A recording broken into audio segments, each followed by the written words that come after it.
वकिलांसोबत बैठक झाली, आता इथून पुढे काय शेड्यूल ते असणार? आता माझ्या अंदाजानं जे बॉडी मला वाटतं परभणीला येते. हो. तिचा अंत्यविधी होईपर्यंत मी इथे थांबणार आहे. तर ती शांततेने पार पाडली पाहिजे त्या सगळ्या याच्यामध्ये. तर काय वाटतं एकूण परभणीतील सर्व प्रकरणं जर बघितली मी सुरुवातीपासून? 2 प्रकरणं परभणीची बघितली आहे. तुमच्या कोणाच्या लक्षात असेल मला माहित नाहीये. एक असंच प्रकरण एक 10-12 वर्षापूर्वी झालं होतं आणि ते म्हणजे 125 लहान मुलं 14 एप्रिलला. आणि त्यावेळेस मी 5-6 तासातच आलो होतो आणि पूर्ण परभणीतल्या जनतेने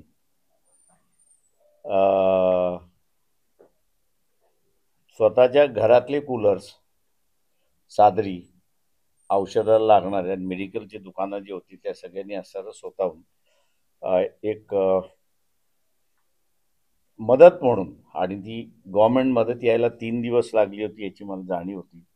पण त्या 3 दिवसामध्ये सगळं लागणारं जे आहे ते परभणी शहराने पूर्णपणे पुरवलं होतं, अशी असणारी परिस्थिती आहे. त्याच्यामुळे या शहराचं एक कॅरेक्टर जे आहे ते मला वाटतं त्याच्यातूनच बाहेर पडते, अशी असणारी परिस्थिती आहे. काय वाटतं मला सगळीकडे हा प्रकरण जो आहे हे प्रकरण जे आहे ते नेमकं ती जी व्यक्ती आहे, पवार नावाची असणारी जी व्यक्ती आहे, त्यांनी जोपर्यंत कुठल्या माइंडसेटमध्ये येऊन केलेलं आहे हे कळत नाही आहे. आणि मला वाटतं ते एवढ्या लवकर कळेल असं मला स्वतःला वाटत नाही आहे, कारण का ॲडमिनिस्ट्रेशन हे सगळं जे आहे ते लॉ अँड ऑर्डरच्या सिच्युएशनमध्ये त्या ठिकाणी अडकलेलं आहे, अशी परिस्थिती आहे.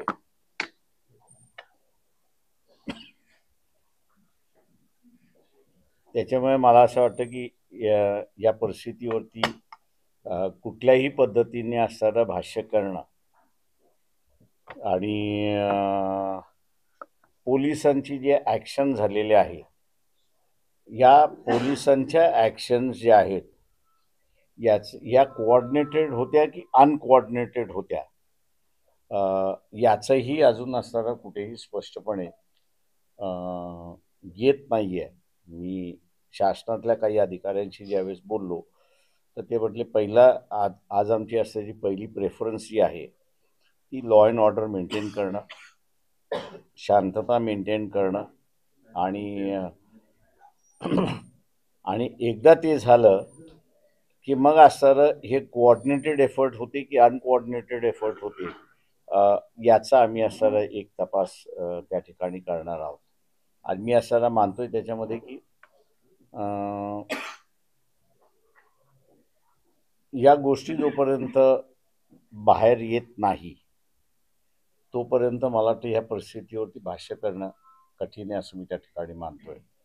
माझा अजून असणारा इथले SP असतील किंवा IG असतील, दोघांशी टेलिफोनवरतीच बोलणं झाले, पण प्रत्यक्षात काही रुबरू झालेलं नाही. आणि या वातावरणामध्ये मला नाही वाटत असणार की एक थोडंसं मोकळेपणाने मलाही बोलता येईल आणि SP आणि IG ला बोलता येईल अशी तरी परिस्थिती आहे. त्याच्यामुळे मला पुन्हा असं एक राऊंड मारावंच लागेल असं मला त्या ठिकाणी दिसते की प्रश्न असा आहे की परभणीमध्ये हा प्रकार घडला, लाठी हल्ला, बाजूला बीड जिल्हा आहे, सरपंचाची क्रूर हत्या होते, पोलिसाचे अधिकारी आरोपीसोबत सहभागी आहे, कायदा आणि सुव्यवस्थेचा जो मराठवाड्यातला प्रश्न आहे, सरकार आलेलं आहे, आणखी गृहमंत्रालय कुणाकडे माहित नाही. काय वाटतंय हे सर्व? नाही, म्हणूनच मी म्हणालो त्याच्यामध्ये की म्हणजे ज्या पद्धतीचे असणाऱ्या देशमुखच्या हत्येंवरती सायलन्स आहे, हेही माझ्या अंदाजानं एक गूढ आहे असं मी त्या ठिकाणी मानतोय.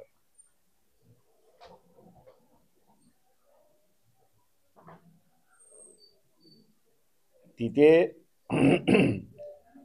शॉक मध्ये गेलेली लोक आहेत असं मी बीडमध्ये बघतोय. म्हणजे ज्यांच्याशी बोलतो त्यांना असतात, ज्याला स्टंट आपण म्हणतो, माणूस जसा स्टंट होतो तसा बीडची जनता त्या ठिकाणी स्टंट आहे अशी परिस्थिती आहे. आणि कोणीच बोलायला तयार नाही आहे, कोणीच काही सांगायला तयार नाही. आणि तुम्ही विषय काढला तर लोक रामराम करतात अशी असणारी परिस्थिती आहे. इथे माझ्या अंदाजानं परभणीमध्ये जे आहे ते इमोशनल इश्यू त्या ठिकाणी एक होता आणि ते इमोशनलच्या ह्याच्यावरती फुले शाहू आंबेडकरी विचारांचा जो माणसं होती ती सगळी सहभागी झाली, इन्व्हॉल्व झाली अशी असणारी परिस्थिती आहे. त्या ह्याच्यामध्ये 2 वेगवेगळ्या घटना आहेत. त्या ह्याच्यामध्ये तिथे स्टंट असल्यामुळे काहीच घडलं नाही अशी असणारी परिस्थिती आहे. इथे रिॲक्शन आली अशी एक परिस्थिती आहे. त्यामुळे 2 वेगवेगळ्या घटनांना मी 2 वेगळ्या पद्धतीने तिथे बघतोय. पण हा जो स्टंटपणा जो आहे तो माझ्या अंदाजानं मला फार भीतीदायक वाटतोय अशी परिस्थिती आहे. याचं कारण की आता आपली गत अशी होणार का, आपण काही बोललो तर दोन्ही बाजूने, म्हणजे वंजारी समाजाच्याही बाजूने तीच आहे आणि मराठा समाजाच्याही बाजूने तीच आहे, किंवा आपली गत अशी होणार का याच्याबद्दलचं असणारं लोक स्टंट आहेत. आणि मग ती मला असणारं भीती फार ज्याला आपण म्हणतो की स्केअरी, ज्याला इंग्रजी शब्द आपण वापरतो, अशी आहे अशी मी त्या ठिकाणी मानतो. सर, आंदोलन झालं, इथं आंदोलन झाल्यानंतर पोलिसांनी काही ठिकाणी महिला असतील, काही तरुण असतील यांच्यावर मारहाण केली. ते अजूनही रुग्णालयात ऍडमिट आहे. काय वाटते एकूण या सगळ्या एकंदरीत माझं म्हणणं असं आहे, म्हणून मी मगाशी म्हटलं ना की हा कोऑर्डिनेटेड एफर्ट आहे की अनकोऑर्डिनेटेड एफर्ट आहे याच्यामध्ये. आता इमिजिएटली वरचे अधिकारी काही बोलतील का असं मला वाटत नाहीये त्या सगळ्या ह्याच्यामध्ये. हे जर अनकोऑर्डिनेटेड असेल तर मी म्हणेन ही फार मोठी गंभीर बाब आहे. सोमनाथ सूर्यवंशी यांचा जो मृत्यू झाला याबद्दलही काय वाटते ते माझं म्हणणं असं आहे की इथल्या असणाऱ्या सोमनाथ सूर्यवंशीच्या ह्याच्यामध्ये मीच IG आणि SP ना म्हणालो होतो की यांचे जे पोस्टमॉर्टम आहे हे अशा मेडिकल कॉलेजमध्ये झालं पाहिजे की ज्यांच्याकडे फॉरेन्सिक डिपार्टमेंट आहे. आणि औरंगाबादमध्ये फॉरेन्सिक डिपार्टमेंट आहे, अत्यंत चांगलं फॉरेन्सिक डिपार्टमेंट आहे. आणि तिथे मग त्यांचं पोस्टमॉर्टम करायचं त्या ठिकाणी ठरलं. कोर्टाला सुद्धा त्या पद्धतीने असं अर्ज काढला, पण तो प्रेस करण्याची गरज पडली नाही, करता ॲडमिनिस्ट्रेशनने ते असताना मान्य केलं अशी परिस्थिती आहे. आणि तिथे असणारं लक्षात आलेलं आहे की मल्टिपल इंजरीज आहेत. ते म्हणजे मी नेहमी म्हणत असतो की आपल्या इथे पोस्टमॉर्टम म्हटलं की विस्कारा काढून घेतला की लोकांना असं वाटत नाही आता सगळं बरं होणार.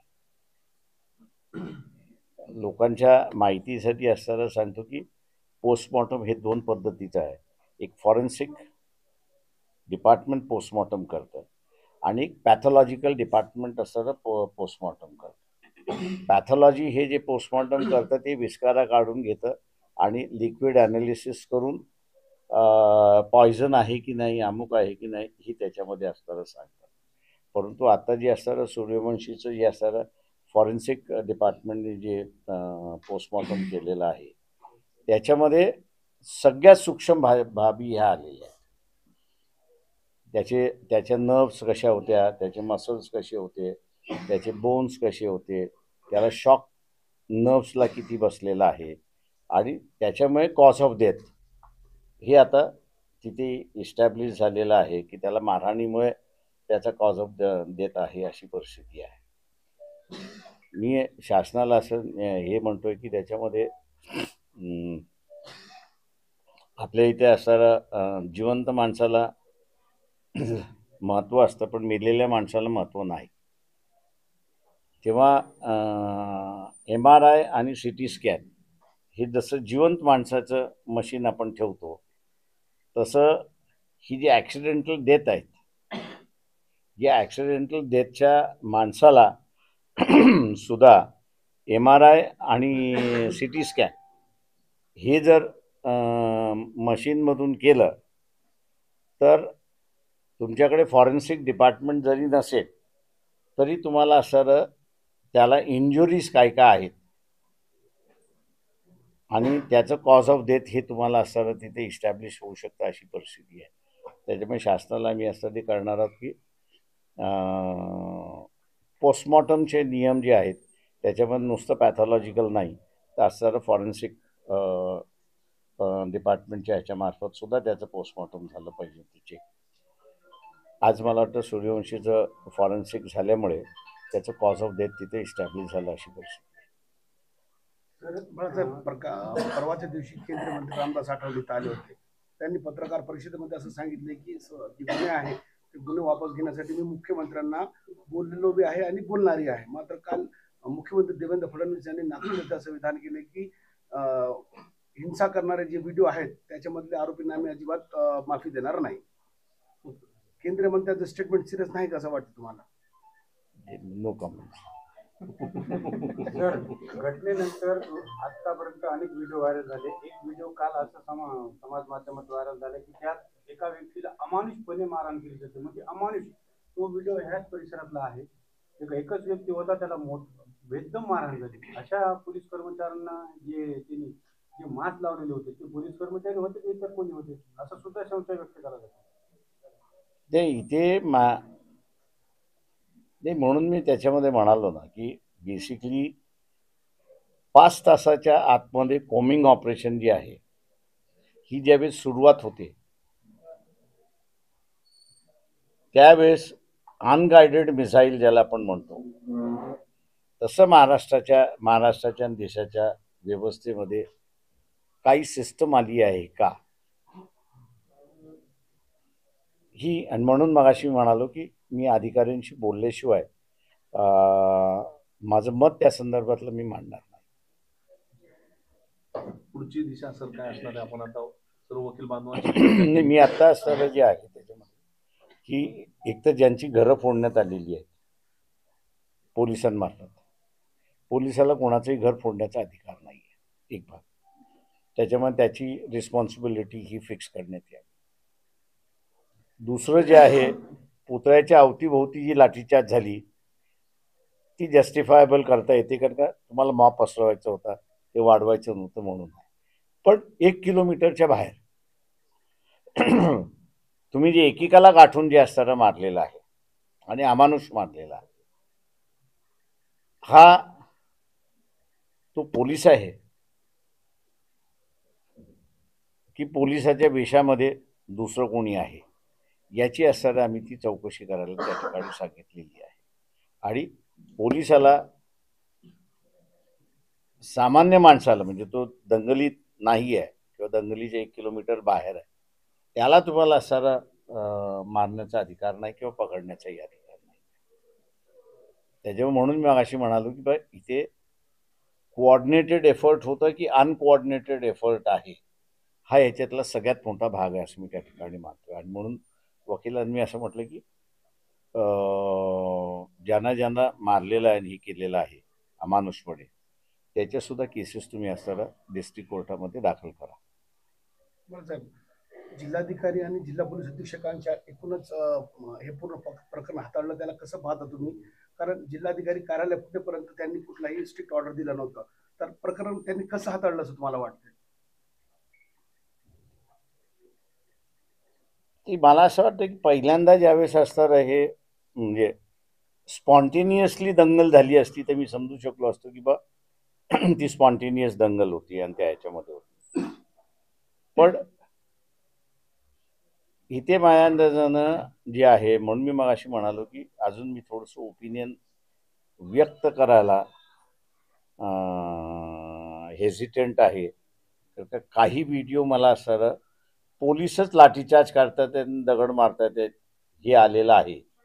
त्याच्यामुळे ते ट्युटर्ड व्हिडिओ आहेत किंवा क्लोनिंगचे व्हिडिओ आहेत ते बी थोडंसं जरा बघायला सांगितलेलं आहे आणि मला एकदा कळलं की ते जेन्युइन आहेत, मग मी माझं मत त्या ठिकाणी व्यक्त करेन. व्यापाऱ्यांनी कुठले असा आरोप व्हिडिओ केला जे बाळासाहेब नागरिक की फोडतायत ते का पोलीस फोडतायत कलेक्टर ते? आणि एसपींच्या दुर्लक्षामुळे हे आंदोलनची वेळ आहे. त्यांच्यावर निलंबनाची कारवाई करावी. त्यांनी जर पावलं उचलली असती तर हे आंदोलनची वेळ नसते.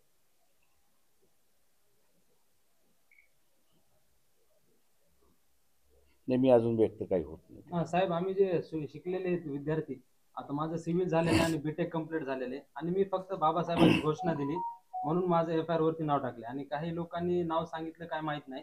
आणि माझं बीटेक आता कम्प्लीट झालेलं आहे आणि मी गेटची एक्झाम देतो आणि RRB रेल्वे सर्व जे एक्झाम आहेत त्याच्यामध्ये 2-3 मार्काने मी चाललोय. तर आता माझ्या करिअरचा प्रश्न आहे आणि मी फक्त जयभीम केली ना, माझ्या हातात काठी आहे ना दुसरं काहीच नाही ना, मी तोडफोड केली काहीच नाही केली, तरी पण माझ्या नावाने एफ आय आर फाटलेला आहे आणि जर एफ आय आर झाला, केस झाला तर सर माझं करिअर पूर्ण उद्ध्वस्त होईल असा हा प्रश्न आहे. आणि जे केसेस आहेत त्या पाठीमागे काही राजकीय स्टेटमेंट सुद्धा दरम्यानच्या काळात आले. आता काल ज्यांनी मंत्रिपदाची शपथ घेतली मेघना बोर्डीकर, त्यांनी परभणीचे उबाटाचे खासदार संजय जाधव आणि राष्ट्रवादी शरद पवार गटाचे राज्यसभा खासदार फौजा खान यांच्या चिथावणीखोर भाषण झाले आणि त्यामुळं हे प्रकरण मी चिघळलं असं सांगितलं. मी एवढे ठाम स्टेटमेंट करू शकतो की 2 मराठ्यांच्या भांडणामध्ये हा सगळा बळी आहे. कोणतं दोन ठाम, ते योग्य वेळेस नाव सांगेल. साहेब केस झालेले आहेत त्याच्या संदर्भात काय भाऊ घेतील भाऊ, नोंद घेतील. आम्ही नोंद घेतलेली आहे, चाललेली त्याच्यावर. बाकी आता आज बाळासाहेब, पुढे काय आता कुठे कुठे म्हणजे या सर्वांच्या नाही, मी आता हे भेटणार. मी जसं मगाशी म्हणालो की ती बॉडी आली की त्याचा अंत्यविधी इथेच ते करायचं, त्यांच्या आईवडिलांचं आणि भावांचं चाललंय, ते होईपर्यंत मी इथेच आहे. मी थांबणार आहे तिथे. साहेब, जनतेला काय आवाहन करणार आहे? ते मी असं म्हणते, जनतेने असं एकतर सहनशीलता फार दाखवलेली आहे त्या सगळ्या याच्यामध्ये आणि त्यांनी असंच सहकार्य करत राहावं अशी माझी त्यांचे विनंती आहे. मला अंत्यविधीला उपस्थित राहणार तुम्ही? मी अंत्यविधीला थांबणार, तिथपर्यंत थांबणार. म्हणजे त्या ठिकाणी हा, समशानभूमीपर्यंत हा, थांबणार. हा. साहेब, परभणी शहरात धरणं आंदोलन सुरू आहे, तिथं आपण उपस्थित राहणार आहे. आम्ही जाणार आहे त्याच्यामध्ये. ओके. ओके.